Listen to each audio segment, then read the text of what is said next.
अगला चुनाव भी नीतीश कुमार जी के चेहरे पे लड़ेंगे या आपका पॉजिटिव मैनिफेस्टेशन इस बात पर भी पहुंच रहा है कि अगला सीएम बिहार का चिराग पासवान हो सकते हैं? अगली बार साल के इसी समय जब दोबारा आज तक पे कॉन्क्लेव हो रहा होगा तो मेरे मौजूदा मुख्यमंत्री नीतीश कुमार जी एक बार फिर से मुख्यमंत्री पद की शपथ ले चुके होंगे। उसके बाद वाले में कुछ तो पॉजिटिव मैनिफेस्टेशन होगा ना आपका बिहार को लेकर। क्या एम्बिशन है? आप बिहार को बदलना चाहते हैं ना? बिल्कुल। तो नीतीश बाबू को तो बहुत साल मिल गए, बदला है? देखिए, इस बात को अस्वीकार तो नहीं कर सकते और इसको तो मैंने तब भी स्वीकारा था जब मेरी सहमति बहुत से विषयों पर हमारे मुख्यमंत्री के साथ नहीं होती थी। मैंने उस वक्त भी स्वीकारा। 2005 के बाद जो बिहार ने बदलाव देखे हैं वो मौजूदा मुख्यमंत्री की वजह से ही देखे हैं। उससे पहले का वो जो जंगल राज पलायन की वो तस्वीरें जो अगर कोई बदल पाया है तो मौजूदा मुख्यमंत्री पर। मैं इतना भी उतनी ही विनम्रता से मानता हूँ कि अभी भी कई कार्य करने बाकी हैं in terms of infrastructural development, in terms of industrialisation. ये भी एक मैनिफेस्टेशन का ही हिस्सा है। बिहार फर्स्ट, बिहारी फर्स्ट में मैंने सबसे ज़्यादा फूड प्रोसेसिंग यूनिट्स की मैंने मैनिफेस्टेशंस की थी। उस वक्त मैंने कहा था कि हाजीपुर से आता हूँ, हाजीपुर का केला है, मुजफ्फरपुर की लीची है, भागलपुर का आम है, मखाना है, इन सब के प्रोसेसिंग यूनिट्स यहाँ पे लगने चाहिए। वो भी मुझे लगता है इतनी स्ट्रॉन्ग मैनिफेस्टेशन हो गई थी कि इवेंचुअली मेरे प्रधानमंत्री ने मुझे जिम्मेदारी दी तो फूड प्रोसेसिंग इंडस्ट्री की ही जिम्मेदारी दी। अब इन क्षेत्रों को बढ़ावा देने की ज़रूरत है, इस सेक्टर को बढ़ावा देने की ज़रूरत है जिसके साथ मैं काम कर रहा हूँ। मैं मानता हूँ कि बिहार में धीरे धीरे उद्योगीकरण जब होगा, मैंने कोटा का मैंने जिक्र किया, क्यों मेरे बच्चे जाते हैं, उस तरीके के एजुकेशनल हब पटना में बन सकते हैं, भागलपुर में बन सकते हैं, दरभंगा में बन सकते हैं, बिहार के अलग अलग जिले में बन सकते हैं।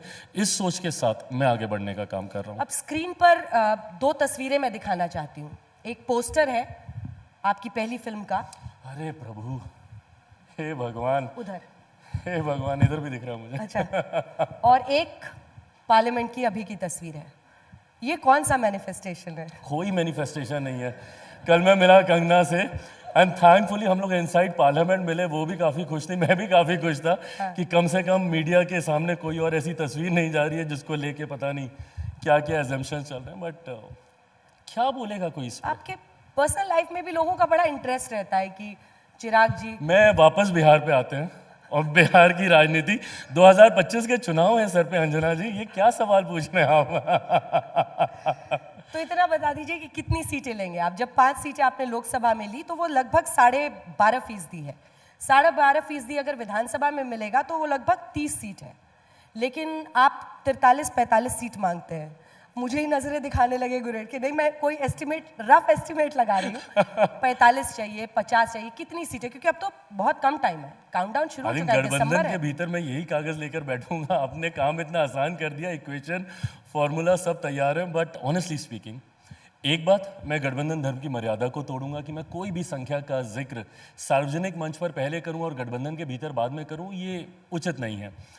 तो कोई आंकड़े तो मैं यहाँ पे दूंगा नहीं। बट ऑनेस्टली मैं ये बात भी बोलूँगा, मुझे लेके ना फिर वही परसेप्शन पहले आ जाता है कि मैं बहुत हार्ड नेगोशिएटर हूँ, ज़्यादा सीटें डिमांड करता हूँ। झारखंड चुनाव को लेकर मतलब इस बात को मीडिया ने क्लियर कर दिया कि मैं 5 सीटें मांग रहा था, 7 सीटें मांग रहा था, कुछ जगह तो 12-13 तक का भी आंकड़ा चला गया था। जहाँ पे मैं एक चुनाव नहीं जीता था वहाँ पे मैं 13 सीटें मांग रहा हूँ। मतलब ये तो मेरी सोच में कभी नहीं आ रहा था।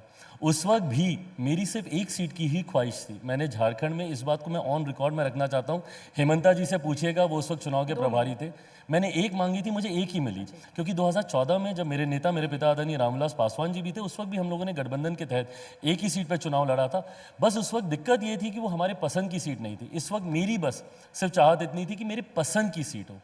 मैं अपने उस स्ट्राइक रेट को मेंटेन करना चाहूँगा। संख्या पे जाने की बजाय मैं उन सीटों को लेना ज़्यादा पसंद करूँगा जिन सीटों पर मेरा प्रदर्शन अच्छा हो, जिनको मैं जीतूँ।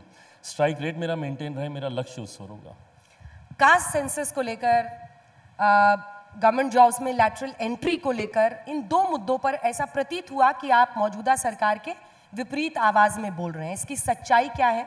और कई लोग मानते हैं कि आप एक दरवाजा तेजस्वी यादव के साथ भी खुला रखना चाहते हैं अगर पोस्ट पोल अलायंस की जरूरत बिहार में बने। क्या वो दरवाजा खुला है? क्या पैर आपका है? दरवाजा से मेरे चाचा ने मेरे लिए बंद किया था, उसके अलावा तो मैंने कोई ऐसा दरवाज़ा देखा नहीं जो बंद हो। बट अगर आप राजनीतिक दरवाज़ों की बात कर रहे हैं, मैं इस बात को स्पष्ट कर चुका हूँ। मैं कोई प्रेशर पॉलिटिक्स का मैं विश्वास नहीं रखता। मैं इस बात को कहता रहा हूँ, मैं पुनः इस बात को दोहराता हूँ, जब तक मेरे प्रधानमंत्री मौजूद हैं तब तक मेरा समर्पण पूरी तरीके से इस गठबंधन के साथ है। कितनी भी परिस्थिति विपरीत क्यों ना हो, 2020 से ज़्यादा तो विपरीत नहीं हो सकती। मैंने उस वक्त कोई चांस नहीं है तेजस्वी यादव से अलायंस का?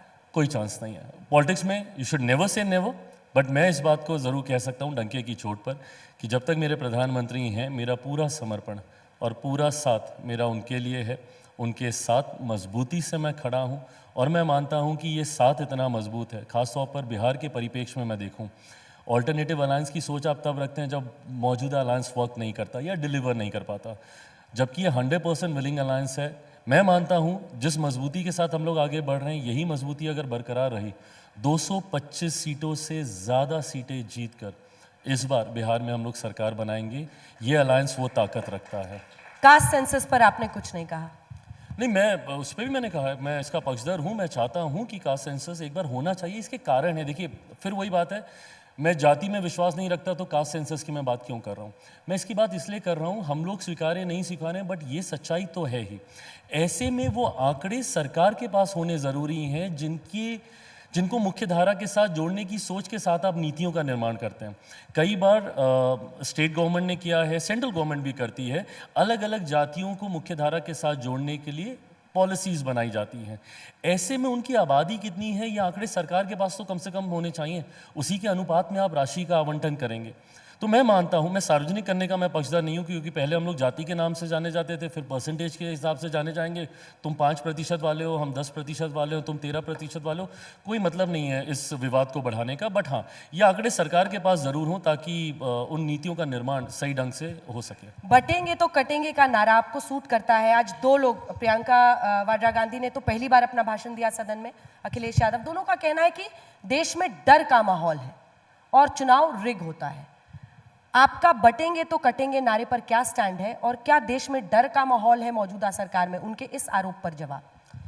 पिछले 10 साल से ये नैरेटिव सेट करने का प्रयास कांग्रेस के नेतृत्व में तमाम उनके घटक दल करने की कोशिश कर रहे हैं। इसी नैरेटिव के साथ 2019 के चुनाव में गए, इसी नैरेटिव के साथ 2024 के चुनाव में गए। जनता ने सिरे से इनको नकारा।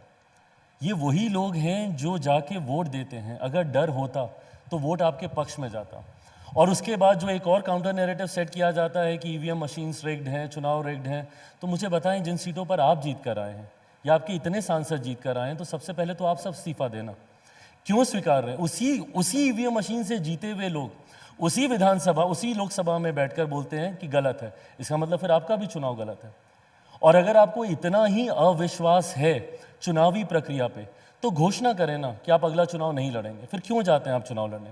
झारखंड में पूरे ताम झाम के साथ आप शपथ ग्रहण करेंगे, विपक्ष के तमाम बड़े नेताओं को आप लाएंगे। ये भी उसी ईवीएम मशीन से जीता हुआ चुनाव है ना। आप शपथ ले लेने से मना कर दीजिए, तब मैं मानूंगा कि आपकी सोच सच्ची है।